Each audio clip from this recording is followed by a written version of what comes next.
l'émission Parole de femmes. Cette semaine, nous allons aborder un thème que je pense nous n'avons jamais encore abordé dans l'émission. Comment aimer et aider les enfants avec des besoins spéciaux. Et nous allons passer la semaine avec le couple Vanessa et Mathieu Turpin qui sont là pour toi, Vanessa, pour la première fois. Oui. Alors, bienvenue à vous deux. C'est vraiment une joie de pouvoir vous recevoir. On va passer la semaine ensemble. Ouais, c'est cool. T'es prêt, Mathieu? Oui. Excellent. Donc, comme je disais, Mathieu, tu es déjà venu à MCI TV. Tu as déjà fait quelques émissions Oui. sur la chaîne. Pas parole de femme. Non, pas parole de femme. Mais c'était ton rêve. Oui, je sais que c'était ton mon rêve. Non, j'ai fait prière inspirée Ouais. quelques fois. Et puis, bonjour chez vous Oui, aussi. bonjour Tu avais fait bonjour chez vous. Et donc, ta première fois à Parole de femme. Et oui, les rêves les plus fous se réalisent. Voilà. Et Vanessa, toi, c'est la première fois. Oui, et c'est je suis ça. vraiment heureuse de pouvoir te recevoir dans Parole de femme. Vous êtes tous les deux pasteurs à l'église Le Centre à Ottawa. Et donc, une église qui a combien d'années maintenant? Depuis 98 que l'Église est ouverte, ça fait que 22, 23. 22, 23 ans. Et puis, on a 3 campus, un à Ottawa, un au Lac-Saint-Jean et un aussi à Québec, à la ville de Québec. Donc, vous êtes des gens bien occupés. Oui, très occupés. Donc, vous êtes pasteur, mais cette semaine, vous allez rester pasteur, vous inquiétez pas. Mais je vous recevais aussi en tant que parent parce que vous avez un parcours un petit peu spécial, un petit peu particulier. Vous allez pouvoir le raconter. Et je trouvais ça vraiment intéressant qu'on puisse prendre le temps cette semaine de pouvoir en parler. Comme je l'ai dit dans l'introduction, on va parler des enfants avec des besoins spéciaux. Et vous avez un fils, Oui. un grand garçon Oui. maintenant, un grand garçon qui lui-même a des besoins spéciaux. Et puis, vous avez tout un parcours, toute une histoire, toute une aventure, un témoignage, une belle histoire qui, je crois, va vous encourager, va aussi mettre des mots peut-être sur certaines situations que vous vivez. Et puis, j'ai eu l'occasion de parler avec toi, Vanessa, et comme je t'avais dit après, j'ai dit, mais c'est fou, en fait, j'ai découvert tout un monde, j'ai découvert toute une réalité. Et c'est vrai que quand on n'est pas forcément directement dans la situation, on ne sait pas vraiment exactement qu'est-ce que ça veut dire un enfant à besoins spéciaux et aussi tout ce que ça engendre, le quotidien, etc. Donc, je vais vous laisser raconter votre propre histoire. Donc, comme je disais, vous avez 2 enfants, une fille et un garçon. Et donc, votre garçon, Kylian, a quel âge aujourd'hui? Il a 21 ans. 21 ans, c'est vraiment un très grand garçon. Un très grand garçon. Et en fait, surtout toi, Vanessa, assez tôt, tu as perçu quelque chose? Oui, c'est-à-dire qu'à partir de l'âge de 2 ans, 2-3 ans, je trouvais qu'il y avait des choses qui n'étaient pas tout à fait comme j'aurais imaginé. Moi, j'avais jamais eu de garçon, j'avais gardé des filles, j'avais des sœurs. Mais là, il ne regardait pas dans les yeux, il n'était pas intéressé aux autres, il était dans son monde, il jouait avec ses choses tout seul. Et puis, je me suis dit, il y a peut-être quelque chose. Et le pédiatre me disait, non, mais tu t'inquiètes pour rien, ça va aller. Et en grandissant, après, il a été scolarisé, il y avait toujours un retard un petit peu de développement, un retard social, un retard aussi d'intérêt. Mais c'est difficile parce que les enfants, c'est des enfants, chaque enfant est différent. C'est ça. Donc, c'est très difficile de te dire, mon enfant il est comme ça, ou mon enfant est normal, ou je ne suis pas spécialiste du tout. Là, moi, c'était mon premier en plus, puis un garçon. Donc, on s'est posé la question quand il a eu 5-6 ans, puis qu'à l'école, il n'arrivait pas à suivre le groupe, la concentration, ça ne l'intéressait pas de suivre en classe. Et là, on l'a fait évaluer. Et puis, il y avait un déficit d'attention. Mais ça, c'est quelque chose qui traînait dans nos 2 familles, qu'on a en vieillissant, en étudiant un petit peu aussi les comportements de nos familles, on a réalisé que oui, des 2 côtés, moi aussi j'avais un petit déficit d'attention, donc on s'est dit, combiné, c'est un beau mélange. Voilà, c'est peut-être juste ça. C'était très à la mode en plus, quand on parle du TDAH ou TDA, avec ou sans hyperactivité. Il n'y avait pas d'hyperactivité. Donc, vu qu'à l'école, ça n'allait pas du tout, ils nous ont proposé d'essayer le Ritalin. D'accord. Mais quand on dit Ritalin, beaucoup de gens mettent les freins, veulent pas. Donc, on a essayé avant ça beaucoup de techniques naturelles, des stimulants naturels, différentes choses. Ça a aidé un peu, mais ce n'était pas assez suffisant pour pouvoir avoir un effet à l'école puis avoir les résultats escomptés. À ce moment-là, donc 5-6 ans, à l'école, il ne fonctionnait pas bien, mais ça se manifestait vraiment comment spécifiquement? Il n'arrivait pas à suivre. Il n'arrivait pas à suivre. Okay. En classe, quand il disait, OK, on s'en va à la gymnastique, prenez vos sacs, lui, il jouait avec les petites voitures. Mm-hmm. Ou c'était le moment de sortir, aller se changer, il avait oublié ce qu'on faisait, il fallait qu'il aille le récupérer. Il n'arrivait pas à suivre le rythme, il n'arrivait pas à s'adapter. Et puis aussi, suivre en classe, ça n'allait pas, il faisait autre chose. Donc, les évaluations, ça ne fonctionnait pas. Là. À 6 ans, ça ne fonctionnait pas. Donc, nous, on l'a changé d'école, puis on l'a mis dans l'école chrétienne avec un système à son rythme. OK. Et là, ça a complètement changé notre vie. Hein? Ah, exactement. Je veux dire, je pense que ce qui est difficile au début, c'est d'accepter, je pense, que ton enfant, il ne sera peut-être pas tout à fait normal comme les autres. Puis en tant que père, surtout si c'est un fils, tu es un peu tu veux nier, dans le fond, comme qu'il y a un problème. Puis, dans le fond, lorsqu'on a eu le diagnostic pour Kylian, on a... Le premier diagnostic, j'étais... je ne voulais pas l'accepter. Je me disais, non, mais en tant que chrétien, on doit refuser ces diagnostics-là. Ouais. Je me rappelle, il avait doublé la 2e année, mais le conseil scolaire voulait le passer en 3e année. Nous, on a dit non. On sent qu'il y a des retards, ça va être trop rapide. Et puis, on a poussé, dans le fond, à ce qu'ils reprennent la 2e année. Puis ça a été, je pense, un des meilleurs choix, avant qu'il ait dans l'école chrétienne, justement. Mais l'école chrétienne, c'était super parce que, tu vois, il avançait à son propre rythme. Ouais. Et il était encadré avec des professeurs. S'il y avait un problème en mathématiques, il était suivi spécifiquement en mathématiques. Mais tout ça, on a réalisé qu'il y avait un décalage. On a réalisé qu'il y avait un décalage. Puis c'était plus que juste un déficit d'attention et qui faisait partie, dans le fond, du diagnostic complet. C'est ça. Mais définitivement, ça a été tout un challenge. Tu vois, en tant que père aussi, Puis, tu sais, en tant que chrétien, surtout, tu te dis, ah, mais c'est pas possible, tu sais, comment est-ce que les gens vont percevoir ça? Un pasteur qui a un enfant, est-ce que c'est spirituel? Est-ce que c'est... Tu sais, il y a tout cet aspect-là aussi, je crois, qui rentre en jeu. C'était, c'était des moments, des challenges, quoi. On était défiés. En même temps, on a fait confiance à Dieu à travers de tout ça, qui était quand même pour réussir. Je me rappelle... les professeurs disaient, il ne va pas réussir, il ne sera pas capable de graduer. Non, ils ont dit qu'il allait caper, quoi. Caper, ou en bon français, on dirait plafonner. Plafonner, voilà. En 2e année. 2e année, on a scolaire. Scolaire. 2e année scolaire, 7 ans. 7 ans, OK, d'accord. 7-8 ans, dépendamment. Nous, on a refusé ça. On a dit, on va tout faire pour qu'il puisse réussir et puis qu'il puisse c'est ça, parce que c'est toujours un petit peu le défi aussi entre un diagnostic médical, mais aussi les diagnostics un petit peu pessimistes qu'il peut y avoir de la part du corps enseignant, qui n'est pas forcément malveillant, mais aussi nous, en tant que parents chrétiens, de se dire où on va se situer. Est-ce qu'on pousse, est-ce qu'on ne pousse pas, le faire redoubler ou pas, est-ce que c'était une bonne chose, etc. Et comment vous avez réussi à le faire redoubler finalement? Alors, moi, a poussé le conseil.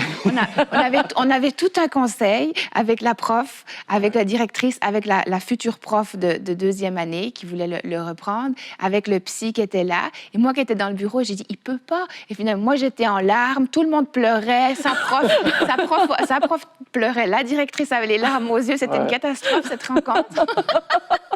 Mais finalement, ils l'ont fait redoubler. Okay. Oui, ça lui a fait du bien parce qu'il est resté avec cette enseignante et il a pu maturer un peu, mais on a quand même réalisé qu'il avait besoin de plus d'aide. Et quand ils ont voulu lui proposer une classe à besoins très spéciaux, il avait des besoins spéciaux, mais pas autant besoin que les autres qui étaient là. Donc, tu vois, il y a encore des décalages entre certains handicaps et tout ça. Et là vous n'avez pas voulu qu'il aille dans... Non, on ne voulait pas qu'il aille dans une classe. C'était une classe très, très spécialisée. Et il aurait adapté tous les comportements. Il avait certains comportements, mais en se mettant avec des enfants réguliers, il s'adaptait mieux que s'il avait été encore... Parce que ça le poussait quand même. Oui, c'est ça. Et c'est toujours cet équilibre. Ils sont toujours mieux intégrés à d'autres. Tu vois, que ségrégés comme ça. Donc, ce qu'on a fait, c'est qu'on l'a mis à l'école chrétienne où il était à son rythme. Et il y avait des enfants qui étaient hyper performants, qui avançaient plus vite. Il y avait des enfants qui étaient à leur rythme scolaire. Et il y avait des enfants qui avaient des petits retards.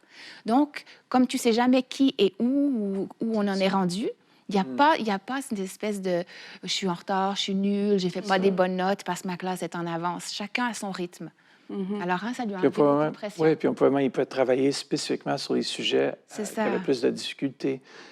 Étant dans une école privée, vraiment qui focalisait sur les sujets. Moi-même, j'ai fait ce programme qui était ACE et c'était la meilleure chose pour lui, dans le fond. Ça a été le meilleur cheminement, quoi.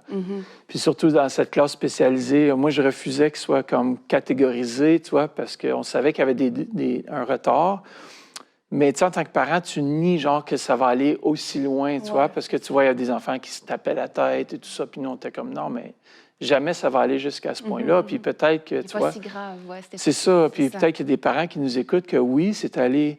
tu sais, il y a des diagnostics qui sont plus sévères et c'est encore plus difficile parce qu'il n'y a pas de normalité. Genre, l'enfant ne va jamais s'adapter à son environnement au niveau social. Okay. Tandis que notre enfant, il s'est quand même adapté, tu vois. Vu que, peut-être le fait qu'on ne l'a jamais mis dans une classe vraiment spéciale où est-ce que vraiment c'était des cas lourds, son cas était quand même assez grave, mais pas aussi grave. Et puis, on a réussi, tu vois, aussi avec la... On priait, on a cru aussi, on a cru en Dieu, que Dieu, malgré cette déficience, qu'il avait un plan pour lui. Et puis, aujourd'hui, tu sais, il est très, très aussi prophétique. Il ressent beaucoup de choses... tu vois, il est très sensible à l'Esprit de Dieu. Ça fait qu'on a fait confiance, puis on croit que, même aujourd'hui, on croit que Dieu a un plan extrêmement bon pour lui, tu vois. Puis avoir gradué aujourd'hui du collège, tu vois, on a défié, tu vois, c'est là aussi, je pense que c'est important pour les parents d'essayer de défier le diagnostic. En ayant notre croyance en Dieu, est-ce que l'enfant va devenir parfait? Non. Mais est-ce qu'on peut voir des améliorations? Puis c'est là, il faut faire confiance à Dieu, que malgré les déficiences, malgré qu'il ne sera peut-être jamais à 100% normal, comme quelqu'un qui a toutes ses... Mais c'est ça, c'est quoi la normalité? C'est la question d'aujourd'hui, c'est ça. Je pense que c'est une bonne question parce qu'il sort toujours en dehors de la boîte. Fait que son raisonnement n'est pas nécessairement faux, mais complètement différent. C'est ça. Et des fois, ça nous fait réfléchir. Tu vois, il dit un truc, puis on est comme non, mais peut-être oui. Tu vois, c'est ça qui est bizarre, mais définitivement, c'est un challenge, mais en même temps, on ne peut pas le prendre comme quelqu'un qui va avoir un raisonnement régulier. C'est de le prendre à son raisonnement. On s'est adapté à dire, OK, vraiment, tu penses ça comme ça? Bon, mais oui, parfait, on va... Tu sais, ça fait qu'on s'est adapté, tu vois, à ce... Puis, si on continue dans le parcours de vie, il a fait tout son écolage jusqu'à 18 ans. Il a gradué à 19 dans ce programme chrétien. Et ensuite, il a pu aller au collège. Et puis, il a choisi une formation en environnement forestier parce que ça l'intéressait, la nature. Puis, on s'est dit, c'est quelque chose qu'il va pouvoir aussi beaucoup apprendre par cœur. Mais entre-temps, à l'âge de 16 ans, moi, j'ai poussé pour aller plus loin dans le diagnostic parce que je sentais qu'il y avait quelque chose de plus. Malgré que mon pédiatre me disait non, je m'inquiétais pour rien, que tout le monde me décourageait, beaucoup de gens me décourageaient d'aller plus loin. J'ai quand même été, puis on est allé au privé parce qu'aller dans le système régulier, il y avait 2 ans d'attente. Puis rendu à 16 ans, c'était tard. Donc, en fait, là, vers 5-6 ans, vous avez un premier diagnostic. Déficit d'attention. Oui. Et d'un côté, ça aide un peu parce que, à comprendre pourquoi il ne fonctionne pas bien en classe. Mais après, pendant 10 ans, vous êtes un petit peu dans le néant. Mais ça ne fonctionne pas. Ça fonctionne pas comme sur des roulettes. Il faut quand même mettre en place certaines choses. Et tu vois que... Oui, socialement, moi, sa sœur, elle a 2 ans de moins. Mais rapidement, quand ils ont eu 4 et 6 ans, elle avait déjà plus de maturité. Puis rapidement, elle a toujours été aux aguets pour lui. Elle gardait un œil dessus. Elle a été la grande sœur très rapidement. Puis quand l'adolescence s'est approchée, là, on a vu qu'il y avait un décalage social énorme. Donc, du coup, à 16 ans, on est allé pour un diagnostic. Parce que moi, je voulais éliminer la piste de l'autisme. Parce que je ne connaissais pas bien. On a des fois un cliché des enfants autistiques. Il faut que ça se tape la tête, que ça flappe, que ça se balance. Puis, ils ne faisaient pas tout ça. Aucun signe des signes un peu plus classiques. Et je me disais, mais il y a quelque chose en moi. Alors, tu sais, quand vous êtes à la maison et vous êtes maman, vous êtes papa, mon enfant, il y a quelque chose qui ne va pas. Je le sens, je n'arrive pas à le décrire. Aller plus loin, aller creuser, chercher pour un diagnostic. Parce que lorsque tu as un diagnostic, tu vas avoir les outils pour pouvoir approcher l'adolescence avec des outils adéquats, approcher les relations familiales, les relations amoureuses de ton enfant, tous les domaines, toutes les sphères sociales et académiques aussi. Donc, on a poussé. Et finalement, chérie, je me souviendrai toujours ce moment quand on est dans le bureau de la psy, puis qu'elle dit, alors vous aviez raison, Kylian, il est bien sur le spectre autistique. Et moi, je pars à pleurer, puis elle me dit, mais non, mais c'est pas grave. J'ai dit, non, mais vous comprenez pas. C'est un soulagement. C'est pas de notre faute. Je pense que les gens l'ont pas vu venir non plus, là. Ils savent pourquoi c'était un soulagement, Vanessa. C'est un soulagement parce que ça fait 16 ans qu'on se dit, mais qu'est-ce qu'on fait de faux? Qu'est-ce qu'on peut faire de mieux? Comment ma méthode d'éducation, est-ce que j'aurais dû, j'aurais pu, il aurait fallu, faut que... Tu comprends toutes ces questions qu'on se posait? Oui, puis je pense qu'en même temps aussi, tu vois, le fait qu'on l'a toujours traité de toute façon comme un enfant normal, pensant que c'était juste un déficit d'attention, mais qu'il y avait plus. C'est ça. On l'a poussé plus, même avec son diagnostic, même avec le fait que, oui, il souffrait ou il avait l'autisme. On ne le savait pas. Ça fait que nous, on l'a toujours poussé depuis un jeune âge, même quand il était jeune. On dit non, tu ne fais pas ça. Puis on était ferme. C'est ça. Et je crois le fait qu'on ait toujours été ferme, puis qu'on l'a traité quand même avec, tu sais, comme un enfant régulier, normal, tu sais, qu'on apportait des corrections, on l'a vraiment élevé d'une façon, tu sais, c'est ça, je pense, qui a fait en sorte que même même avec le diagnostic, les médecins disaient, mais vous avez fait quoi de spécial? Parce qu'il s'est fait suivi aussi par un autre spécialiste, puis qui lui-même était surpris. Il dit, mais avec le diagnostic, il ne devrait pas être aussi alerte même. Il ne devrait pas être là. Oui. Les résultats que vous avez, ce que vous avez fait, qu'est-ce que vous avez fait? Là, je lui expliquais que j'avais une méthode d'éducation à la Suisse allemande, très stricte, très stramme. Et il me disait, c'est intéressant parce qu'il y a des nouvelles études qui appuient l'éducation allemande, donc qui est une éducation très stramme. Là. Si vous ne savez pas à la maison, c'est très... Et moi, je me souviendrai toujours, j'étais dans un magasin, tout d'un coup, il me faisait, tu sais, comme on dit, c'est le bacon, où tu sais, l'enfant fait sa crise par terre. Moi, je ne tolérais pas ça, je le ramassais, je l'asseyais carré sur la chaise, ça suffit, tu m'arrêtes ça, et ça le ressaisissait. Et dans cette méthode, apparemment, il faut taper sur ta propre cuisse juste pour les sortir, en fait, de ce mode. Donc, c'est intéressant de, sans le savoir, on avait appliqué des méthodes qui fonctionnent. Et comment... Tu dis que tu étais soulagée parce que ça a mis des mots, etc. Mais est-ce qu'après, ça a changé votre façon de vivre, votre façon de c'est ça, votre approche qu'on a changé. Dès qu'on a su le diagnostic, nous, après ça, on a pu aller chercher des ressources pour s'informer comment aussi adapter l'environnement, comment l'aider, à comprendre. Tu sais, je me rappellerai toujours, non seulement nous, on a saisi c'était quoi qu'il y avait, mais à cet âge-là, on a dit, on doit lui dire. On doit lui dire qu'il est différent. C'est comme, je pense que la meilleure chose que tu avais dit, c'était comme, on a le PC, l'ordinateur PC, et puis après ça, on a un Mac. C'est ça, exactement. Mais c'est un différent système d'opération, et puis c'est comme considérer tout le monde, c'est comme des PC ou des ordinateurs. Bon, ceux qui aiment le Mac vont dire non, c'est l'inverse. Mais il réfléchissait comme un Mac. Ça fait que ça nous a aidé un peu, moi personnellement, à dire, OK, il est différent, mais ça ne fait pas de lui moindre. Oui, c'est ça. Et ça nous a aidé aussi dans l'approche, tu vois, aussi, parce qu'on dit qu'il résistait souvent, mais qu'est-ce qu'on doit faire lorsqu'il résiste? Et l'approcher, ce n'est pas comme un enfant normal, parce que son caractère va être brisé, puis comme ça. Et c'est tout... Il y avait beaucoup d'outils qui tout à coup devenaient disponibles, même avec la province de l'Ontario, par exemple. Nous, on a eu des outils, on nous a aidés. Ressources financières. Ressources financières. Et il y a eu un débloqué à ce côté-là, parce que nous, on a pu aller chercher les ressources nécessaires pour aider aussi.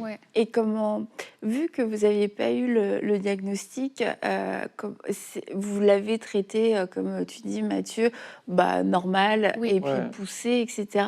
Est-ce que du coup, aujourd'hui, il y a un regret, quelque part, de ne pas avoir le diagnostic pour avoir les outils, ou alors vous vous dites, finalement, c'était une bonne chose parce que notre ignorance, mais quand même un petit peu éveillée, nous a juste permis de le pousser un peu plus, peut-être que si on l'avait su. Moi, je pense que si je l'avais su, je l'aurais traité différemment. J'aurais Ouais. excusé beaucoup de comportements, puis j'aurais dit, mais non, sois pas si dur, écoute, ça c'est typique, ça c'est les enfants sont comme ça, j'aurais excusé beaucoup plus. Ouais. Ça, c'est sûr, c'est 100%. 100%. Le Moi, je collègue pense, dit 100%. moi, je pense que c'est une bonne chose. C'est la connaissance, surtout lorsqu'on a ce diagnostic. Ouais. L'enfant, on commence à le traiter complètement différemment. Et les règles changent parce que tu n'as pas le choix, tu ne peux pas insister ou obliger l'enfant à vivre selon certaines normes pour quelqu'un de normal si lui, sa façon de raisonner n'est pas tout à fait la même chose. Fait que je pense vraiment qu'avoir su, toi, dans ton cas, je pense que l'avoir su, ça aurait été... Parce qu'après ça, tu changes tu exiges moins. C'est ça. T'es plus... Puis on parle, oui, bon, tu dis normal, on parle plus Mais un développement typique ou atypique. Voilà, tu vois, c'est ça. neurotypique ou neuroatypique. Comme ça, c'est deux façons différentes de se développer aussi. Mais c'est sûr que lorsqu'on reçoit un diagnostic comme ça, ton monde s'écroule ou ton monde change complètement. Je sentais qu'on passait dans une autre saison. Et puis, vu qu'on se concentrait dans cette émission pour parler aussi de qu'est-ce qu'on fait, comment est-ce qu'on gère un diagnostic lorsqu'on reçoit un diagnostic avec des besoins spéciaux. Je pense qu'une des premières choses, c'est d'être consciente en tant que parent qu'on sera l'avocat de notre enfant du début à la fin. D'avoir un classeur avec les diagnostics, d'être bien organisé, parce que comme vous allez certainement aller d'un spécialiste à l'autre, et ça, les papiers ne suivent pas toujours. Les dossiers ne suivent pas toujours. Donc, avoir une copie de tout dans un dossier, être à jour aussi avec les prises de sang ou tout ce qui est médical, ça va beaucoup, beaucoup vous aider. J'avoue que je n'aurais pas pensé à ce point-là, Oui. mais c'est vrai que ça peut faire toute la différence parce que j'imagine que c'est beaucoup de rendez-vous, ça aussi, c'est beaucoup T'as des d'organisation. Il faut des copies du diagnostic, il faut en faire beaucoup lorsque tu l'as, parce qu'il va falloir que tu l'envoies au gouvernement si tu veux du soutien pour avoir aussi des ressources financières. Il va falloir l'amener chez le médecin, il va falloir l'amener chez le pédiatre, il va falloir partout où ils ont besoin d'une preuve pour pouvoir accéder au service, il faut que tu aies des copies. Donc ça, c'est des choses qu'on ne pense pas, mais c'est des choses qui aident. Et puis, je pense le fait d'être capable aussi d'accepter le diagnostic ne fait pas de toi quelqu'un qui manque de foi, mais plutôt, tu te dis, OK, on met les cartes sur la table, on fait face à ça. Voici mon géant. Maintenant, comment est-ce que je me positionne par rapport à ça? Comment est-ce que je peux, dans le naturel, le gérer? Mais comment est-ce que je peux aussi aller chercher ma force dans le surnaturel pour pouvoir amener le surnaturel qui se manifeste dans le naturel. Donc, l'un n'empêche pas l'autre. Et puis, je sais que dans certaines cultures aussi, tout enfant qui a des besoins spéciaux, quand on parle besoins spéciaux, on parle de l'autisme, on parle du TDA, TDAH, qui est donc l'hyperactivité, déficit d'attention avec ou sans, mais il y a aussi tous les problèmes scolaires, les dyspraxies, les dysorthographies, les dyscalculies, les dyslexies, les tout. Donc, pour des parents qui reçoivent ces diagnostics, c'est aussi toujours difficile. Mais sachez que votre diagnostic ne définit pas complètement votre enfant. Puis, d'essayer d'enlever cette étiquette. Oui, il est sur le spectre de l'autisme, mais j'aime pas dire que mon enfant est autiste. C'est quelque chose que j'aime pas. J'aime pas le dire comme ça. Je dis, il est sur le spectre. Pour moi, c'est comme un... C'est un arc-en-ciel, il est dessus, tu sais, on a tous nos défis. C'est pas son identité, c'est pas sa nature propre. C'est ça. C'est un endroit, mais c'est pas une identité. Voilà, exactement. Puis on n'est pas excusé tout aussi par rapport à ça. Je pense que c'est important. Et puis, bon, lui, il a déjà essayé d'utiliser la carte. Oui. Je suis autiste. C'est vrai. Alors, je suis différent. Et souvent, il va dire, oui, mais tu peux pas me traiter parce que je suis comme ça. Là, après ça, c'est de renverser ça. C'est ça.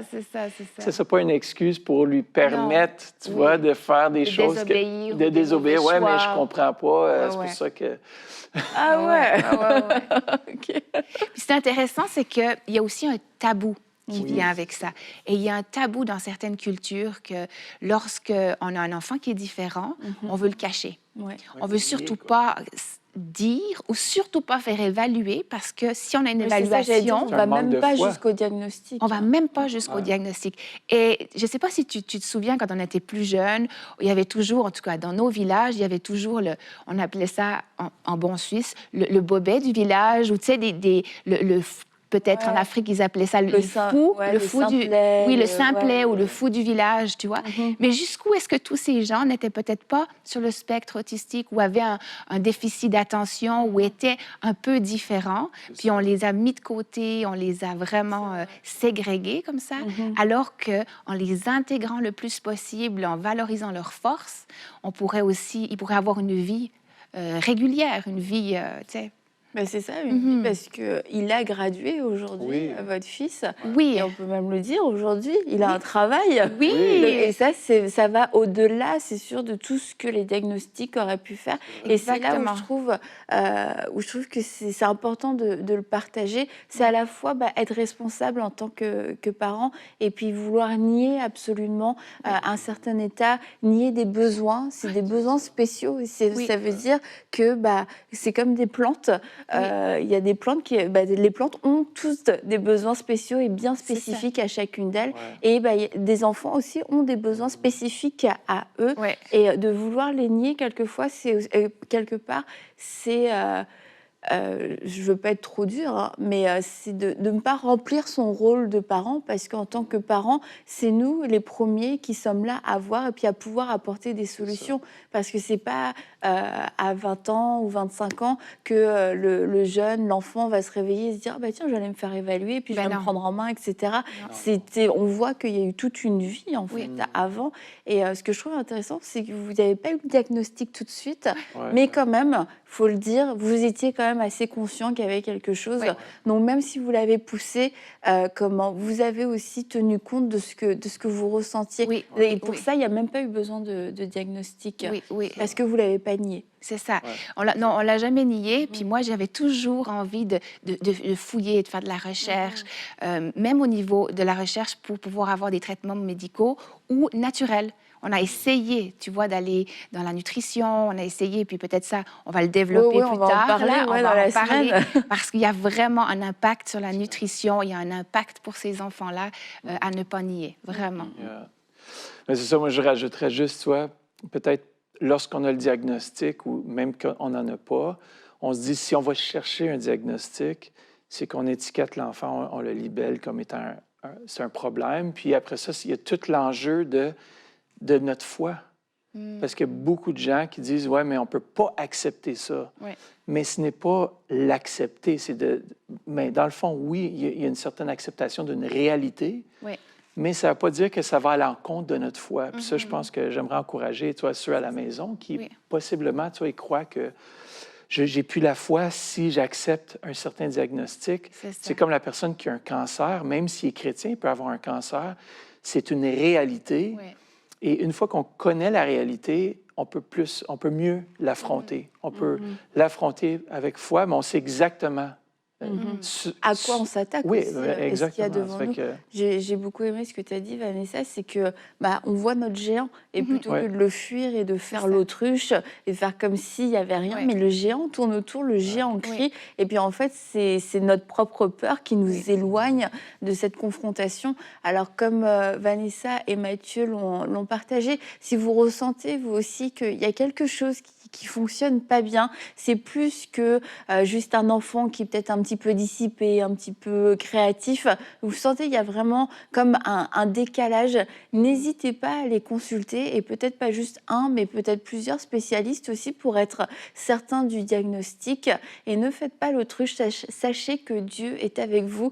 Dieu va vous donner aussi de la force, va vous donner la sagesse pour pouvoir passer à travers tout ça. Mais trouver une solution, c'est aussi être en mesure et être assez courageux pour pouvoir se dire il y a un problème, problème et on ne trouvera la solution que si on accepte dans un premier temps qu'il y a un problème. Alors on vous encourage à vous confier en Dieu et puis aussi à prendre votre rôle de parent au sérieux et à vous dire cet enfant a peut-être des besoins spéciaux et c'est ma responsabilité d'aller chercher pour lui des solutions, de pouvoir l'outiller, l'équiper et de pouvoir aussi prier pour lui. Alors prenons cette mission au sérieux et demain on va se retrouver et on va continuer sur le même thème avec Vanessa et Mathieu.